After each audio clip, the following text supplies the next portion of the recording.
Hello mga mare! Welcome to my mini vlog!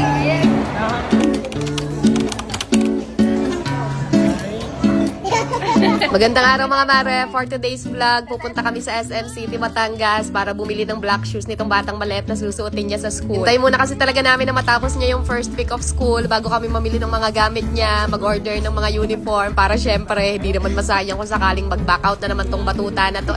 Pagkarating namin dito, meron kagad bumati sa atin na isang certified kumari din dahil madalas din daw niya napapanood yung mga vlog natin. Taga-US pa daw pala tong kumari natin na to. Bali, nagbabakasyon lang daw pala sila dito mga mare. Kaya kung mapapanood nyo man po ito, hello po sa inyo. Ingat po kayo dyan palagi. Nakakatawa lang kasi mga mare, biruin nyo, sa paganto-ganto lang natin, ang layo na pala ng nararating ng mga vlog natin. Naghanap na rin kami kagad ng sapatos. Bali, late upload na rin nga pala itong mga mare dahil ito pa nga yung ganap namin last January at ito din yung araw nung bumili kami ng ticket para sa concert ng Sex Bomb. Medyo na busy lang kasi talaga mga mare, kaya ngayon ko lang to na-upload. Kaya sorry na kung medyo na late yung pakikichismis niyo sa buhay ko. Pagkatapos namin makapili ng sapatos, nagtingin-tingin na rin kami ng medyas niya. Natatawa na nga lang kami dito sa batang maliit dahil ayan at nakikipili-pili na rin at ang gusto niya pa nga yung color black daw. May nakita din nga akong tsinelas mga mare, bibilhin ko sana para sa akin dahil ang ganda nga pero pagtingin ko sa presyo, Diyos mio, hihimatayin yata ako. Siyempre, binitawan ko rin kagad, babay na, kita na lang ulit tayo kapag ka meron na akong 5 kyaw. Pagkatapos namin mabili lahat ng kailangan namin bilhin mga mare, lalapang din muna kami at hindi pa rin nga kami nakapananghalian. O, GGSS na naman yan siya. Ingit-ngit na naman yung mga basher mo dyan. Arte-arte mo kasing babae ka. Nag-order lang kami dito ng crispy pata mga mare. Request nitong aking jusawa, gulay para dito sa batang maliit, tsaka itong grilled oyster daw ba yan. Kalapag na pagkalapag pa nga lang, nagmamadali kagad tong batang maliit. Naku, talagang ginutom na nga yata. Basta usapang kainan talaga mga mare, dyan ako bilib dito sa anak ko na to. Kahit ano talaga ihain mo kasi dyan, talaga namang wala yung arte. At kung mapapansin nyo, napakahilig din talaga niyan sa gulay. As in, kahit anong gulay pa yan, talaga namang lalantakan niya. Asya, kain muna tayo mga mare ko. Galit-galit muna tayo. This one lang, gusto mo to? Salo. Yes! Okay.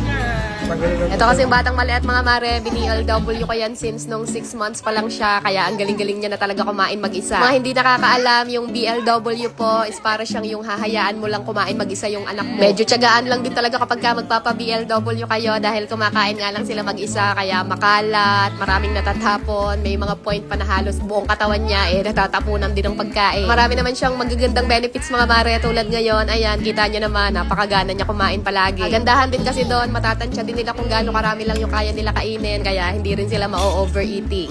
Simutin mo pa yung pagkain mo, ang dami pa. Ang dami pa, nagkalat-kalat lang.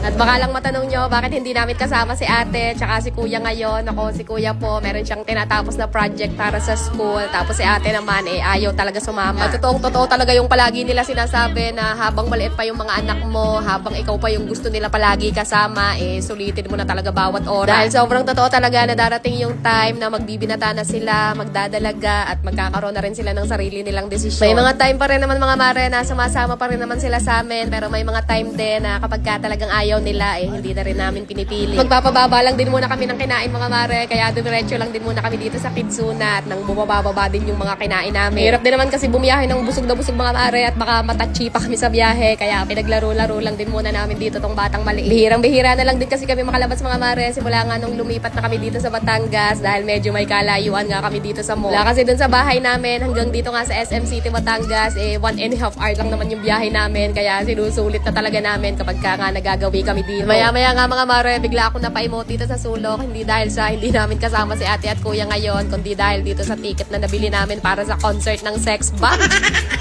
Premium box lang dapat talaga yung bibilihin namin kasi wala na. Kaya ayan, VIP, no choice talaga. Sex Bomb! 6K! Grabe! 6,150. Isang ticket.